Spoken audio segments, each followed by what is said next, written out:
તો વલસાડના ઉમરગામમાં આકાશી કહેર જોવા મળ્યો છે। ધોધમાર વરસાદથી નદીઓ ગાંડીતૂર બની છે। મેઘાએ તોફાન મચાવ્યા બાદ ખાના ખરાબી થઈ છે। ઉમરગામના સંજાણ હુમરાણ વચ્ચેનો પુલ તૂટી ગયો છે। સંજાણ હુમરાણ વચ્ચેના પુલના 2 ફાડિયા થઈ ગયા છે। એટલે પાણી પોતાનો પાવર બતાવીને પાણી આ પુલને ચીરીને આગળ વધી રહ્યું છે અને પાણીનું આ રૌદ્ર સ્વરૂપ લોકોને ડરાવી રહ્યું છે। તેમ છતાં પણ પાસે એક આવેલો છે રેલવે ટ્રેક આવેલો છે, ત્યાં ઊભા રહીને લોકો આ નજારો જોઈ રહ્યા છે અને સવાલ એ છે કે આની વચ્ચેથી લોકોએ પસાર કેવી રીતે થવું।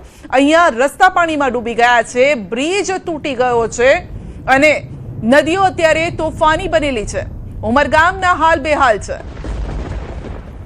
વધુ અપડેટ મેળવીશું સંવાદદાતા ભરત પાસેથી। જી ભરત, નદીઓ તોફાની બની છે ને જે બ્રિજ છે તેના ફાડા કરીને પાણીનો પાવર આપણે જોઈ શકીએ છીએ। પાણી આ બ્રિજને ચીરીને આગળ વધી ગયું। जी बिल्कुल संध्या है। वलसाडना उमरगाममां वरसादे जाणे रेकॉर्ड सर्ज्यो होय एवो माहोल सर्जायो छे, कारण के 2 दिवसनी अंदर 50 इंचथी वधारे वरसाद खाबकी चूक्यो छे। हजू पण वरसादनुं जोर यथावत छे। आથી તાલુકામાંથી પસાર થતા તમામ નદી નાળાઓમાં અત્યારે ઘોડાપૂરની પરિસ્થિતિ છે, જેના દ્રશ્યો જોઈ રહ્યા છો। વલસાડના ઉમરગામના સંજાણ નજીક હુમરણ નો આ પુલ છે। આ પુલ પર નીચેથી વહેતી નદી અત્યારે નદીમાં અત્યારે ઘોડાપૂરની પરિસ્થિતિ છે। આથી જાણે તિનકાને વહાવી જાય એ રીતે આ પુલના પણ 2 ફાડિયા કરી દીધા છે અને નદી છે પુલના વચ્ચેથી પસાર થઈ રહી છે। આમ જોવા જઈએ તો સમગ્ર ઉમરગામ તાલુકામાં આવા જ હાલ છે। ઉમરગામ શહેર હોય કે ગ્રામ્ય વિસ્તાર, તમામ જગ્યાએ આવી એ રીતે પાણીનો પ્રકોપ વર્તાઈ રહ્યો છે અને માણસ છે જાણે વામણો પુરવાર થઈ રહ્યો છે। તંત્ર ઈચ્છે તો પણ તમામ જગ્યાએ છે એ મદદ પહોંચાડી શકે એવી કોઈ પરિસ્થિતિ નથી। અત્યારે લોકો છે પોતાની રીતે જ્યાં ત્યાં સલામત સ્થળે ખસી રહ્યા છે, પરંતુ જે રીતે દ્રશ્ય જોઈ રહ્યા છો ને જે વરસાદ વરસી રહ્યો છે તેને લઈને લાગી રહ્યું છે કે તંત્રના જે પ્રયાસો છે તે ત્યાં આગળ કમી પડી રહી છે ને તે તંત્રના પ્રયાસો છે એ વામણા પુરવાર થઈ રહ્યા છે। લોકો પોતાની રીતે પ્રયાસ કરી અને બચી રહ્યા છે।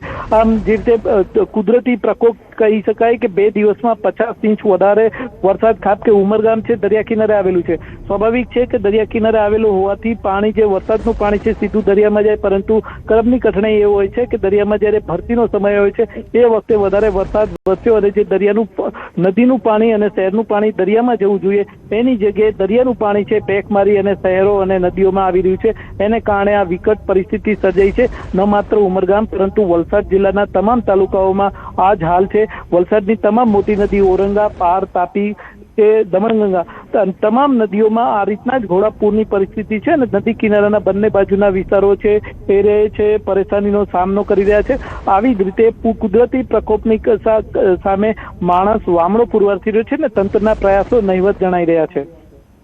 જી બિલકુલ, તો જાણે કે અત્યારે તંત્ર પણ જે છે તે વામણું પુરવાર એટલા માટે થઈ રહ્યું છે। આમાં તંત્રનો પણ વાંક આપણે એટલા માટે ન કાઢી શકીએ કારણ કે પરિસ્થિતિ એ પ્રકારની છે। ક્યાં ક્યાં પહોંચે તંત્ર, સવાલ અત્યારે એ છે। ભરત, આપનો આભાર।